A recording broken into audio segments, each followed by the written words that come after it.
First of all मैं ये बताना चाहूंगा कि अगर उसको मोदी ने ट्रम्प को कॉल किया और कांग्रेचुलेट किया तो हमारे प्राइम मिनिस्टर शहबाज शरीफ साहब ने भी उनको कॉल किया और कांग्रेचुलेट किया. Not even just a call, that was also on Twitter as well. So on Twitter that tweet was restricted from Twitter, saying that how can a prime minister who has rigged elections and manipulated the elections can congratulate a president who has been elected by the people. बात तो सही की है. ठीक है, सबसे पहले तो ये कि उनको ट्विटर ने ही इस चीज के ऊपर ब्लॉक कर दिया है और उनका ट्वीट को रिस्ट्रिक्ट कर दिया है कि आप उनको कांग्रेचुलेट जो है ना वो कर ही नहीं सकते. ये कितनी बाइस से इंसल्टिंग बात है हमारे लिए एज अ पाकिस्तानी और हमारे लीडर्स के लिए टू, अगर वो फील करें. ऑब्वियसली मिस इंसल्टिंग उनके लिए होती है जिनके लिए कुछ रिस्पेक्ट मैटर करती है. दूसरी चीज ये आती है कि अगर मोदी साहब ने डिफेंस के ऊपर या बाकी चीजों के ऊपर अमेरिका के साथ कोलैबोरेट करने की बात की है तो India is making some kind of things in IT that are just like missiles all that stuff used in wars. वो इस चीज को रोकने के लिए, कंट्रोल करने के लिए और हमला करने के लिए इस चीज को वर्क कर रहे हैं. जबकि ट्रम्प उसका मेन मोटो क्या था कि when he will be the president he will stop all the Wars. Even in Israel or Palestine, all over the world, he will stop all the wars. So that thing is, I think that is fake. Like अगर ये चीज इस चीज पे वो काम करना चाहते थे, वो इस चीज के ऊपर I think वो काम नहीं करेंगे क्योंकि Modi is something who is just trying to do wars and Trump is something who is just trying to stop the wars. Narendra Modi किसके साथ जंग करना चाहेंगे? पाकिस्तान के साथ? नरेंद्र मोदी इस वक्त तो पाकिस्तान का जंग नहीं करना चाहेंगे क्योंकि इस वक्त पाकिस्तान में जिनकी हुकूमत है, they are having good relations with Modi. They are having good relations with Modi. Narendra Modi को पाकिस्तान आना चाहिए था ना एसपी मीटिंग के लिए. Your Prime Minister has invited him to come to Pakistan. Prime Minister Shehbaz Sharif, he has invited him to come to Pakistan. When the Defense Minister came to Pakistan, Prime Minister Shehbaz Sharif has asked Modi to come to Pakistan next time. He is trying to do good relations with Modi. So now at the time Kashmir issue वो इतना main मसला नहीं रह गया. Kashmir issue अभी भी है लेकिन कश्मीर इशू के ऊपर वो लोग खत्म करके इसको गुड रिलेशन करके जाना चाह रहे हैं. हम जाना चाह रहे हैं ना, वो नहीं आना चाह रहे इस तरफ. नरेंद्र मोदी साहब और उनके जो डॉक्टर जयशंकर हैं इंडिया के फॉरेन अफेयर मिनिस्टर, वो तो पाकिस्तान के साथ ताल्लुकात बेहतर करना ही नहीं चाहती. बल्कि एसपीओ मीटिंग के लिए उन्होंने हमसे पहले ही बोल दिया कि भाई हम आएंगे, अच्छे मेंबर की तरह मीटिंग अटेंड करेंगे और चले जाएंगे. बायलैटरल रिलेशंस में हम कोई बातचीत नहीं करेंगे. हम तो मर रहे हैं. आपने जैसे कहा कि जो नई हुकूमत आई है वो इंडिया के साथ ताल्लुकात इस्तवार करना चाह रही है, ट्रेड खोलना चाह रही है, लेकिन वो नहीं चाह रहे. वो तो दो टोक हमारे मुंह पे कहते हैं कि वाकई में नरेंद्र मोदी के साथ अच्छे ताल्लुकात हैं. मुस्लिम लीग नून के तो अब तक हमारी ट्रेड खुल जानी चाहिए. आपको पता है ट्रेड मौतदी के बावजूद भी पिछले 5 महीनों में $265 मिलियन की हमने इंडिया से जो है प्रोडक्ट परचेज किए. कैसे? आप मुझे सिर्फ इसी चीज के ऊपर जवाब दे दें कि आप कह रहे हैं कि इंडिया ताल्लुकात अच्छे नहीं करना चाह रहा जबकि पाकिस्तान करना चाह रहा है, जबकि पाकिस्तान इंडिया से 7 गुना छोटा है. Pakistan is 7 times smaller than India. Same goes with हमारी गवर्नमेंट क्या हमारी आवाम के साथ ताल्लुकात अच्छे करना चाह रही है? नहीं. They are not right. जो पावरफुल है he is having, he don't want to make any kind of good relations with any other. What they do is right. What people do is not right. जो वो करना चाहेंगे वो ठीक है, जो कमजोर करना चाहता है वो ठीक नहीं है. सेम गोज विद इंडिया को आप देखेंगे, इंडिया ताकतवर है, 7 times bigger है. India is having more everything is like influence ज्यादा है ना, influence then Pakistan. So Pakistan is trying to do that but India is not trying to do that. Same goes with आप देखिए कि अब छोटी सी एग्जांपल है, पाकिस्तान करंट टाइम के अंदर कह रहा है कि मैंने इसराइल को तस्लीम नहीं करना, जबकि इसराइल पाकिस्तान से छोटा, वो कह रहा है मुझे तस्लीम किया जाए. Same goes with Pakistan. India Pakistan ताल्लुकात अच्छा नहीं करना चाह रहा, पाकिस्तान कह रहा है कि मुझे मानना चाहिए.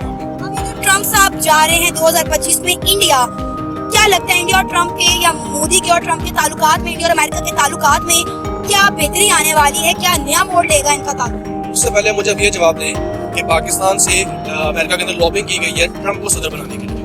ठीक है, पाकिस्तान से सिर्फ इस दफा नहीं की गई, हर दफा की जाती है. आपके जो इस वक्त फॉरेन मिनिस्टर हैं, ऑलमोस्ट डिफेंस मिनिस्टर जो है एहसन इकबाल साहब, उनके 2021 के जो ट्वीट्स हैं वो उन्होंने क्यों डिलीट किए? 2 पॉइंट उन्होंने वो क्यों डिलीट किए? Because at that time he was supporting the Republicans, the Democrats, and now when Republicans are in government, now he is just deleting his tweets to make good relations with Republicans. अब Donald Trump का बात करें कि वो India जाएंगे तो क्या ताल्लुकात बनेंगे, तो यही सेम चीज़ है कि डोनाल्ड ट्रम्प को पाकिस्तानीज़ ने, जब जो करंट पाकिस्तानी ओवरसीज पाकिस्तानी, उन्होंने सपोर्ट किया किस बेहाफ के ऊपर कि वो पाकिस्तान के अंदर जो इंसानियत होगा उसके ऊपर काम करेंगे. तो अगर आप ये एक्सपेक्ट करेंगे कि डोनाल्ड ट्रम्प इंडिया जा सकते हैं, तो ये क्यों एक्सपेक्ट करें कि डोनाल्ड ट्रम्प पाकिस्तान आ सकते हैं? That is super power. अगर वहाँ पे आवाज उठेगी उसके इफेक्ट्स आते ही आते हैं. मुझे डोनाल्ड ट्रम्प की स्पीच का ये हिस्सा बहुत अच्छा लगा जब उन्होंने बोला कि मैं अगले 4 साल जो है कोई भी जंग करने के हक में नहीं हूँ, बल्कि जो जंग हो रही है उन्हें मैं रोकना चाहूंगा. सर आप कैसे देखते हैं डोनाल्ड ट्रम्प का जो दौर आया है, जो टेन्योर आया है, कितना खुशआइन साबित होगा पाकिस्तान के लिए और बाकी ममालिक के लिए? देखिए डोनाल्ड ट्रम्प जो है ना, with all due respect, he is a puppet. ठीक है, आपको इस बात को समझना होगा कि जितने भी हमारे आते हैं ना लीडर्स जो कुर्सियों पे आके बैठते हैं, ये इनको पीछे से चलाया जा रहा होता है। इनकी अपनी कोई वैल्यू पावर से कुछ नहीं होती। एक बहुत बड़ा थिंक टैंक है, वो इनको लेके चल रहा होता है। जब तक ये लोग उसके मुताबिक परफॉर्म करते हैं, इनकी पावर रहती है, इनकी कुर्सी सलामत है। जैसे ये लोग अपनी मनमानियां करनी शुरू कर देते हैं ना, इनका टाइम खत्म हो जाता है। आप सबको उठा के देखें तो ट्रम्प के साथ भी यही हुआ। उसने पिछली जो भी थिंक टैंक लॉबीज थी उनके खिलाफ हो गया, उन्होंने इसको बड़े तरीके से उलझाया केसेस में, उसको फारिग कराया। हमारे जो पिछले जो थे इमरान खान साहब, मैं उनका नाम यहाँ लेना चाहूँगा, वो के खिलाफ उनको भी उलझा दिया गया। जो इस वक्त करंट मौजूदा हुकूमत है, जो हमारे एक थे नवाज शरीफ साहब, जो नवाज शरीफ साहब थे, जो अक्सर ये कहते हैं, बड़ी मशहूर स्टेटमेंट है कि मुझे क्यों निकाला गया, उसका एक ही जवाब है, क्योंकि जब आप खिलाफ जाएंगे और अपनी करना शुरू करेंगे, थिंक टैंक जो है ना वो यहाँ का भी नहीं है, थिंक टैंक इस मुल्क का भी नहीं है, वो ऑर्डर्स की ओर से आ रहे होते हैं। पूरी दुनिया, पूरी मुस्लिम उम्मत जो है ना वो खामोश है एक बात पे, फलस्तीन के मामले पे किसी ने बात की। क्यों?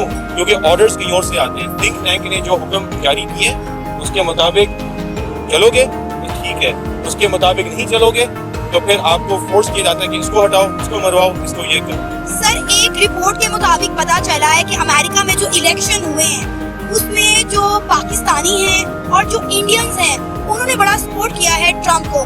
5.5 मिलियन जो हिंदू कम्युनिटी है उन्होंने वोट डाले हैं डोनाल्ड ट्रम्प। ऑब्वियसली मैंने आपसे जो बात पहले बोली है कि India is 7 times bigger than Pakistan. So अगर पाकिस्तान की इतनी इन्फ्लुएंस है अमेरिका के अंदर, तो ऑब्वियसली इंडिया की भी काफी इन्फ्लुएंस अमेरिका के अंदर है। क्योंकि अगर आप अमेरिका की हिस्ट्री उठा के देखें, अमेरिका के अंदर अमेरिकन से पहले इंडियंस थे। अगर आप 1750 में चले जाएं, 1780 में चले जाएं, वहाँ पे इंडियंस थे जो वहाँ पे रहते थे। उसके बाद जैसे जैसे वो वहाँ से मूव ऑन होना स्टार्ट हुए, तो लेकिन ये नहीं हम कह सकते कि वहाँ से इंडियंस बिल्कुल खत्म हो गए। तो इंडियंस का इन्फ्लुएंस वहाँ पे ज्यादा है, क्योंकि because they have other communities over there as well. तो जैसे ही वो खत्म हुई, इंडिया की अब पॉपुलेशन ज्यादा है, तो ऑब्वियसली इंडिया का वहाँ पे इन्फ्लुएंस भी ज्यादा होगी।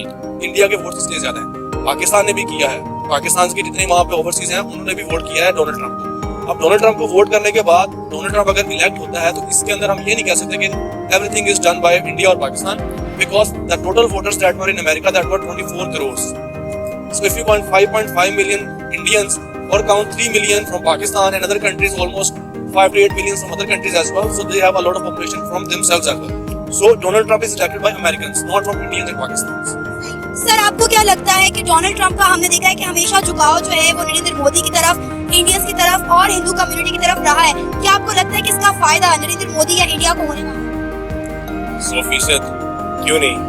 ये बहुत सारे रिलेशंस जो है ना वो पर्सनल ताल्लुकात पे बनाए जाते हैं। मिसाल के तौर पे जब इस मुल्क में मुशर्रफ साहब जब प्रेसिडेंट थे, तो मुशर्रफ साहब ने अपनी शख्सियत, पर्सनालिटी, करिश्मा और पावर की बुनियाद पे बहुत सारे पर्सनल रिलेशनशिप्स कायम किए थे, ठीक है ना, मुख्तलिफ ममालिक के साथ। और जो आपका जो नरेंद्र मोदी है, उनके अपने पर्सनल मुफादात हैं ट्रम्प के साथ, हर मुल्क के साथ है, सऊदीया के साथ भी है, यूएई के साथ भी है। स्मार्ट गाय एंड अमेरिका के साथ उनके वाकई में बहुत ज्यादा स्ट्रॉन्ग मुफादात हैं, ठीक है ना। उनको पता है कि जब तक अमेरिका के साथ मेरी अच्छी सामदुआ है, मेरी कुर्सी भी सलामत है। अमेरिका को भी हर जगह इंडिया की जरूरत पड़ती है। बिल्कुल पड़ती है, बिल्कुल पड़ती है, क्योंकि आप ये देखें ना कितने सारे इंडियंस वहाँ पे काम कर रहे हैं, कितने सारे इंडियंस उनकी कितनी सारी इंडस्ट्रीज में है। तो मल्टीनेशनल कंपनीज है जिनके सीईओज इंडियन है, Google, Microsoft, adobe, Nokia, Twitter, YouTube, सबके जो सीईओज है कौन है? इंडिया से बिलोंग करते हैं। देखिए सना, मैं ये समझता हूँ कि इंडिया माशाल्लाह उन्होंने अपनी ना वर्थ बनाई है। और मैं सना अमजद के इस यूट्यूब चैनल के प्लेटफॉर्म पे ये बात जरूर कहना चाहूँगा, वो कौमें, वो लोग जो अपनी पहचान बनाते हैं ना, फिर बाहर की कौमें भी उनकी इज्जत करती हैं। नरेंद्र मोदी साहब जो है एक नुमाइंदा बन के गए सऊदी अरेबिया, यूएई, जहाँ जहाँ भी गए उनको हार बनाए गए, उनको फूल दिए गए। क्यों? क्योंकि उस कौम ने अपनी वर्थ बनाई, उन्होंने अपने आप, अपनी जो पहचान है ना उसको नहीं खोया। पाकिस्तान का सबसे बड़ा अलमिया क्या है? हम लोग कहीं ना अपनी शनाख्त भूलते जा रहे हैं, हम लोग कहीं ना कहीं कंफ्यूजन का शिकार हैं। हम लोग पाकिस्तानी होने के बावजूद हम पता नहीं कहीं गुम हो गए हैं। तो मैं इस प्लेटफॉर्म के जरिए ये जरूर कहूंगा, अपने आप पे फख्र करें, अपने मुल्क को स्ट्रॉन्ग करें, अपने आप पे इन्वेस्ट करें, पर्सनल डेवलपमेंट, पर्सनल ग्रोथ। हम जमीन पे तो करोड़ों खरबों रुपए लगा देते हैं, बाकी ममालिक से ज्यादा पैसा हम लगाते हैं ईंट रेत जमीन पे। अपने आप पे, अपनी स्किल्स पे पैसा लगाएं। फिर जब हमारा प्राइम मिनिस्टर बाहर जाएगा ना, वो ये कभी नहीं कहेगा कि मेरी मजबूरी है, मैं आया तो हूँ मगर मेरी मजबूरी है। वो ये कभी भी नहीं ये कहेगा।